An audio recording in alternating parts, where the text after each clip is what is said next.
Uma boa noite a todos, sejam todos muito bem-vindos a mais uma sexta-feira, tratamento de saúde de nossa Casa Espírita, Cantinho de Jesus. Hoje, dia 23 de setembro de 2022. Então, nós vamos estudar, na primeira parte, a obra Justiça Divina, que é este livro aqui, psicografado por Francisco Cândido Xavier, através do Espírito Emmanuel. E hoje, no capítulo 42, Emmanuel nos propõe o título Desligamento do Mal. É sempre bom relembrarmos que essa obra ela foi trabalhada pela espiritualidade no ano de 1961, há 60 anos atrás, onde aconteciam reuniões na cidade de Uberaba, 2 reuniões públicas semanais, onde era estudado a obra Céu e o Inferno, ou a codificação espírita dentro da visão do Espiritismo. Bom, na noite do dia 26 de junho de 1961, foi aberta a primeira parte dentro do capítulo 7, e este capítulo está tratando das penas futuras segundo o Espiritismo. Em todos os capítulos da obra, com exceção desse, o benfeitor Emmanuel ele coloca o capítulo e os itens que ele faz referência que foi estudado na noite. Aqui não é colocado o item. Então ele está falando das penas futuras segundo o Espiritismo, que vai abordar dentro do capítulo 7 da obra Céu e o Inferno, uma lição de Allan Kardec em comunhão com a espiritualidade amiga. Então nós vamos pegar apenas um trecho, porque parece que foi feito alguns comentários em torno, não somente do capítulo que refere-se a penas futuras, mas também do Código Penal. Então não tem como ler e colocar todo o capítulo.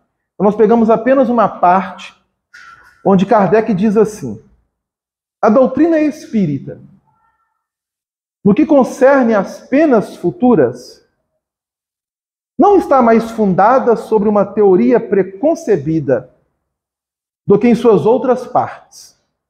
Não é um sistema substituindo um outro sistema. Em todas as coisas, se apoia sobre as observações, e é isso que lhe dá autoridade. Ninguém, pois, imaginou que as almas, depois da morte, deveriam se encontrar em tal ou tal situação. São os próprios seres que deixaram a Terra que vêm hoje nos iniciar nos mistérios da vida futura. Descrever sua posição, feliz ou infeliz, as suas impressões e a sua transformação com a morte do corpo. Em uma palavra, completar sobre esse ponto o ensinamento do Cristo. Se nós observarmos as colocações aqui de Kardec, a doutrina espírita ela vai nos esclarecer algo que as demais filosofias religiosas elas tentaram nos explicar, mas não conseguiram de uma forma lógica, de uma forma racional.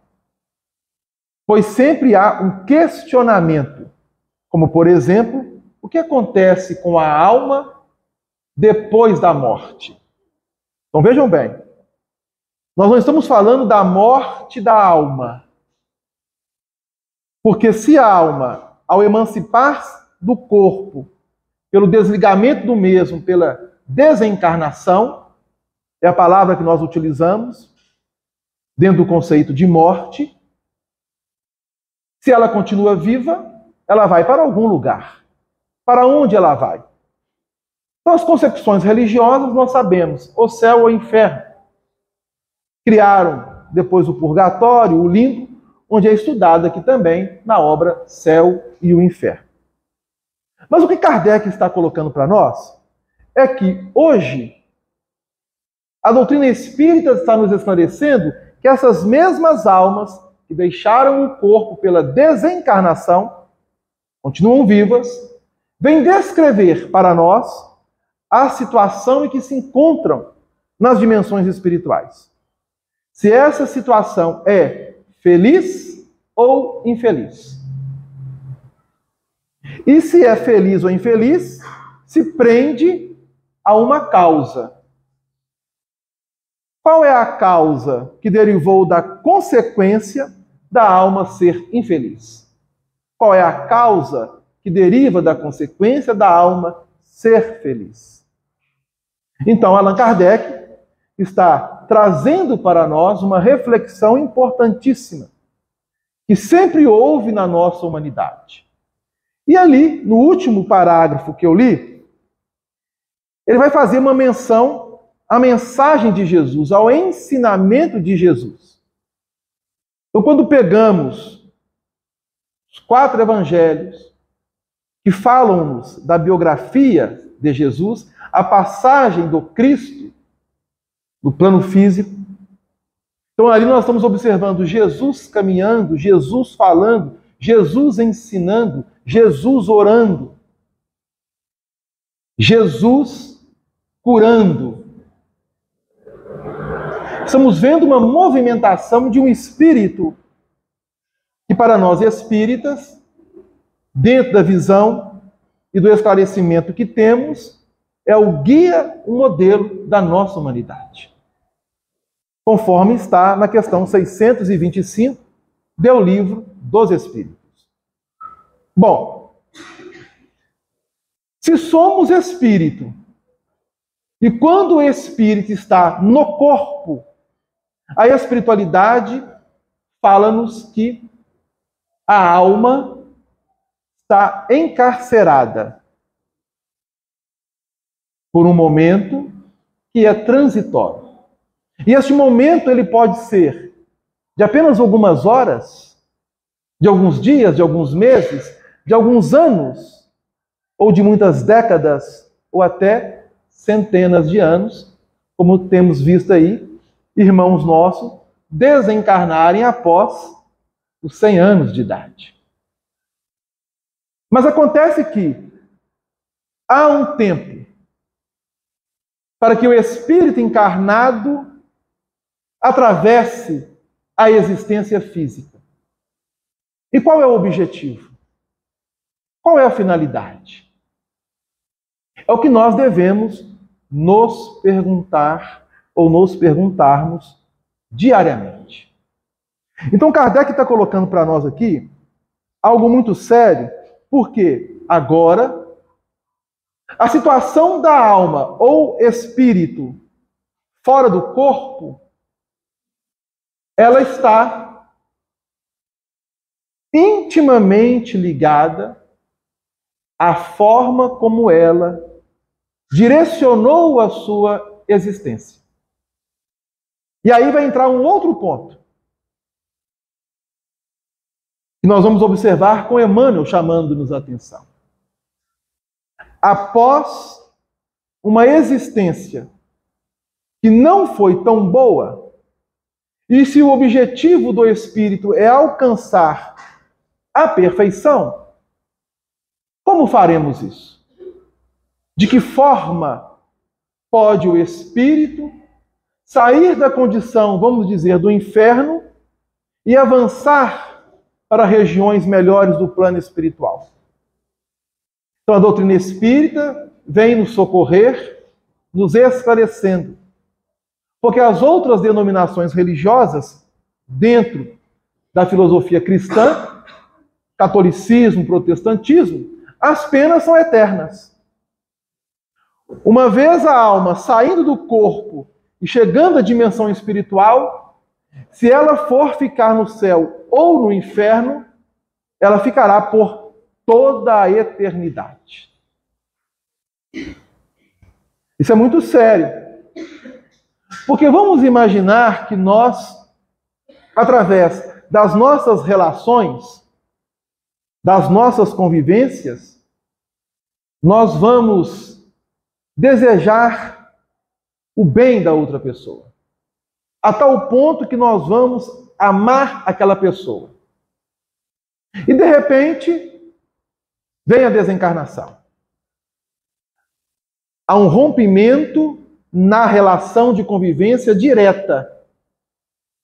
Porque a pessoa que desencarna vai para uma outra dimensão. Mas a doutrina nos esclarece que essa pessoa, ela não estará definitivamente sem se comunicar com aquele que ficou ou aquela pessoa que ficou.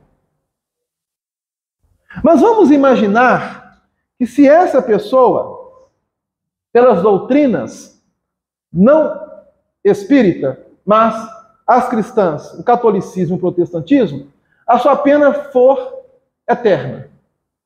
E aí, quando chegar a nossa vez e estar do outro lado, nós vamos querer saber daquele coração amado. E aí, poderíamos dizer assim, São Pedro, onde está fulano de tal? Aí eu estou colocando que eu estou no céu, tendo em vista que São Pedro, pela simbologia, tem as chaves do céu. Não é verdade? Não sei se é verdade. Mas é o que falam. Ou a que chegou até nós. São Pedro, onde está fulano de tal, quem tanto amei? Em que local eu posso encontrar ou encontrá-la aqui no céu? E aí, ele com aquele sorriso ao me receber, de repente fecha a cara e me diz algo sério. Fulano não está aqui? Ou fulano não está aqui? Como não? Onde está? No inferno. No inferno? Como assim? Porque a primeira questão, como assim?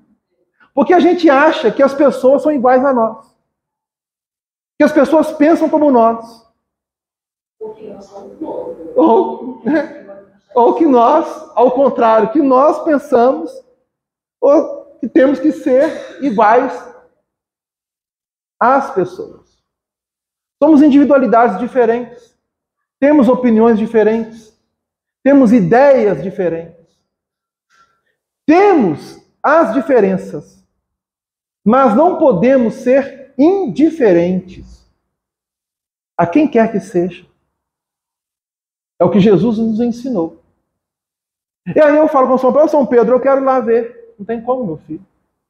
Por quê? Esqueceu? Qual foi a sua religião na Terra? Aí tem pessoas que desencarnam e têm medo de falar que é espírita quando chega no plano espiritual. Mas, entendendo aqui a simbologia de uma outra doutrina que não é o espiritismo, o catolicismo ou o protestantismo, posso dizer, eu fui católico, então sabes que pelo catolicismo as penas são eternas. Jamais você verá aquele coração. Da mesma forma, a pessoa que estiver no inferno e querer ir para o céu, jamais verá aquele coração amado que esteja no céu. É a doutrina das penas eternas. Então, qual que é a visão espírita a respeito disso? Qual que é o esclarecimento espírita a respeito disso? Então, o objetivo do espiritismo é reviver o ensinamento do Cristo quando ele nos ensina buscar, em primeiro lugar, o reino de Deus. A vida futura.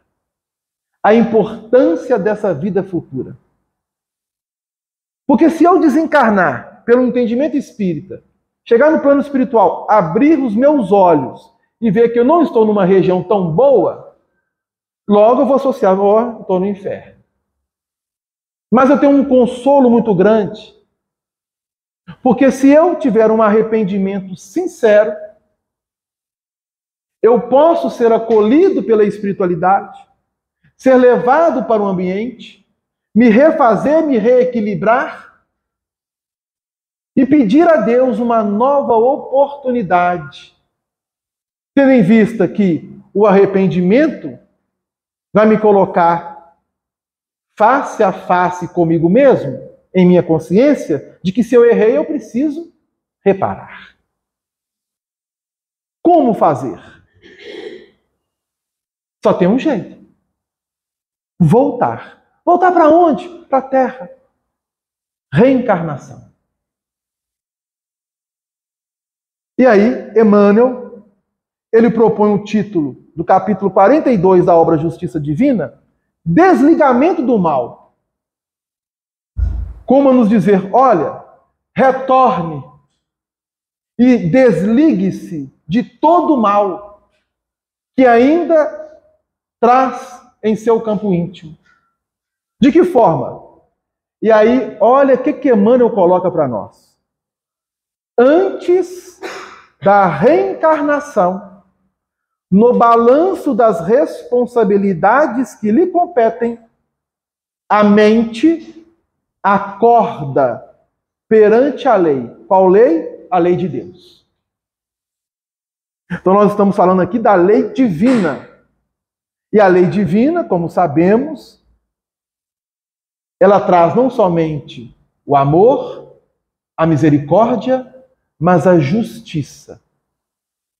A verdadeira justiça. Não se vê apenas defrontada pelos resultados das próprias culpas, a mente. Reconhece também o imperativo de libertar-se dos compromissos assumidos. Agora vejam bem o que ele vai dizer. Com os sindicatos das trevas. Então, os nossos irmãos que ainda operam contrário à luz do amor, do bem e da fraternidade, formam aglomerações, formam organizações, formam sindicatos e tentam filiar nós a esses sindicatos, a essas organizações do mal.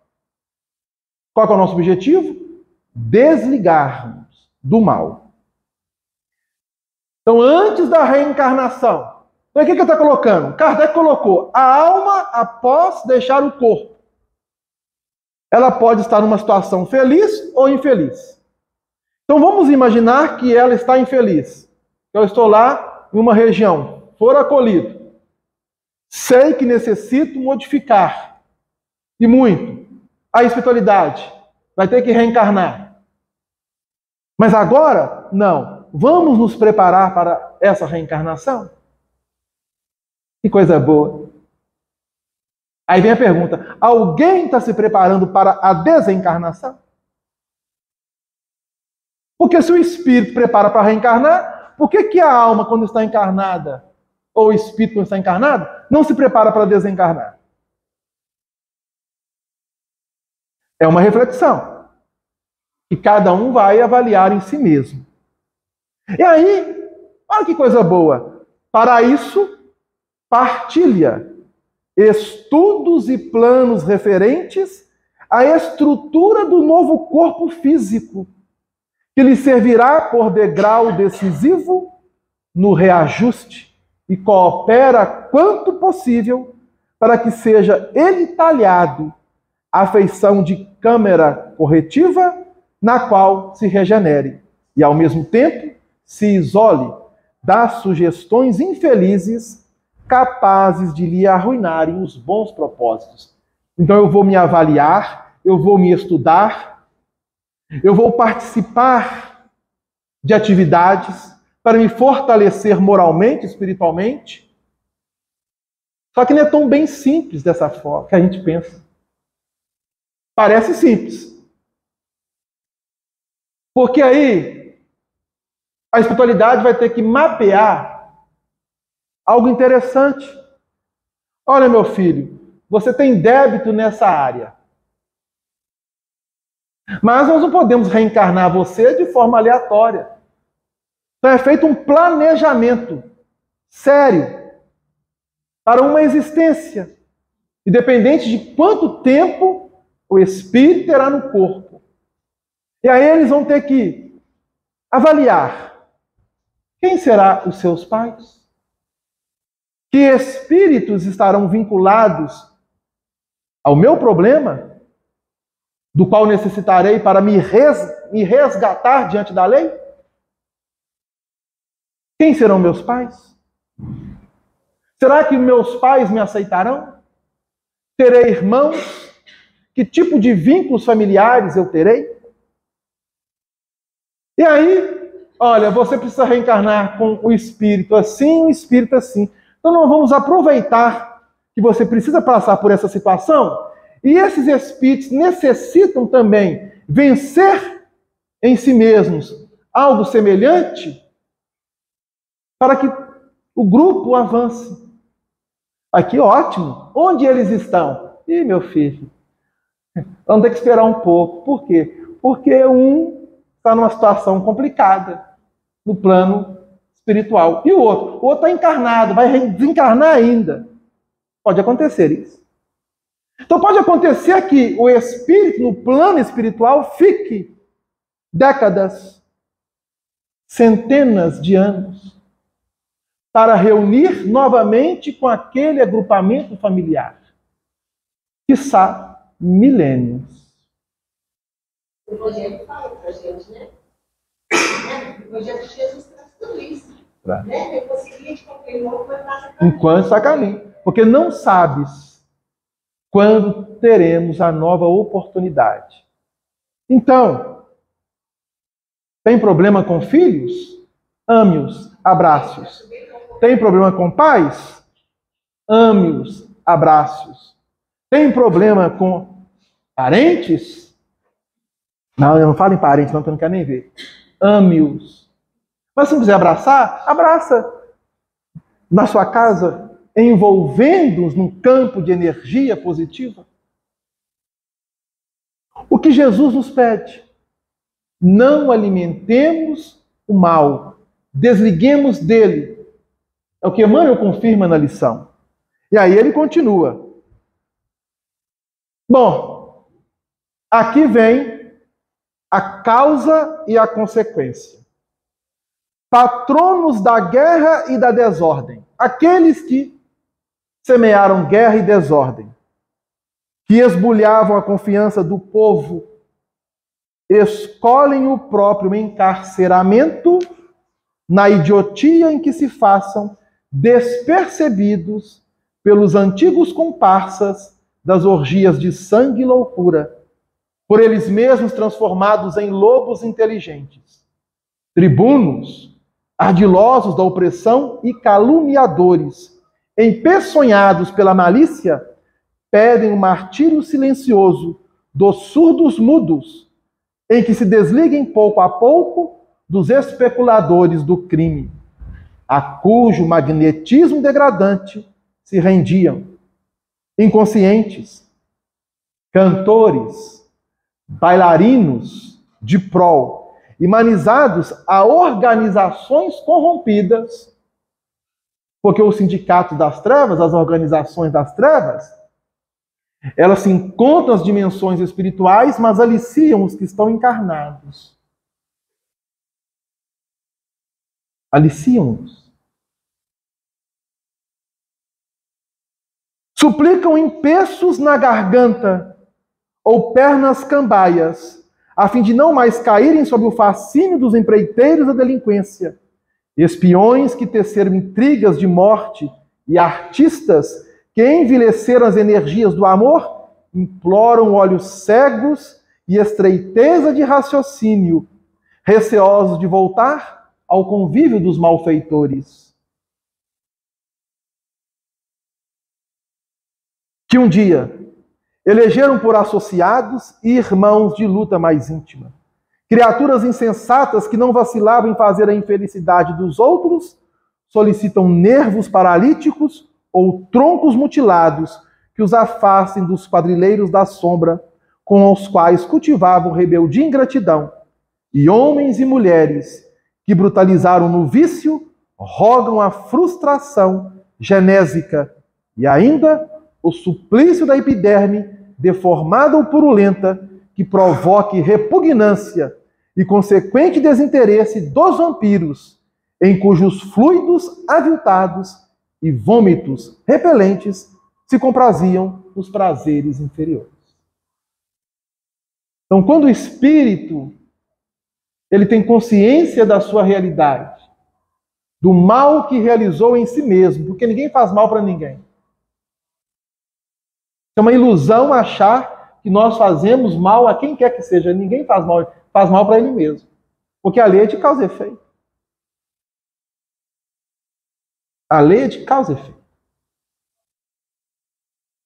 Se alguma enfermidade irreversível te assinala a veste física, não percas a paciência e aguarda o futuro. E se trazes alguém contigo, portando essa ou aquela inibição, ajude esse alguém a aceitar semelhante dificuldade, como sendo a luz de uma bênção. Para todos nós que temos errado infinitamente no caminho longo dos séculos. Agora vem uma pergunta. Quanto tempo poderíamos colocar que estamos caminhando na humanidade entre reencarnações e desencarnações? Nós não sabemos. Eu não posso chegar aqui e dizer, olha, eu, Delano, tive X reencarnações. Eu não sei. E nem sei quantas ainda terei. Mas o que hoje estou me conscientizando, que sou o espírito. E que numa hora estou num corpo, e que de uma outra hora estou fora do corpo. Com qual objetivo? Avançar para a luz. Estar no corpo físico é uma bênção. Viver a existência física é uma pérola preciosa. Aproveitemos a oportunidade que Deus nos confere. Porque depois dessa existência, nunca mais vocês verão Delano. Poderão me rever no plano espiritual, às vezes até com essa mesma feição. Não sei se eu chegar lá por ter essa vida de conservar, né? Às vezes eu posso mudar um pouquinho, né? Mas o Delano com quem conviveram, ou aquelas pessoas com quem convivemos no dia a dia, jamais teremos de novo a oportunidade de conviver naquelas personalidades. Jamais. Mas eu posso conviver de novo? Posso. Como? Em uma outra roupagem, em uma outra personalidade, mesmo sendo o mesmo espírito. Só que à medida que nós vamos reencarnando, nós vamos agregando novos valores em nós. Para fecharmos, chega sempre um minuto em que suspiramos, ansiosos pela mudança de vida, fatigados de nossas próprias obsessões. Auto-obsessão. Então vamos refletir com muito carinho sobre este capítulo 42 da obra Justiça Divina, proposto por Emmanuel, que vem abrir o entendimento para a lição que foi lida naquela noite em que Francisco Cândido Xavier esteve presente, sobre as penas futuras segundo o Espiritismo. Uma boa noite para todos e que Jesus nos abençoe.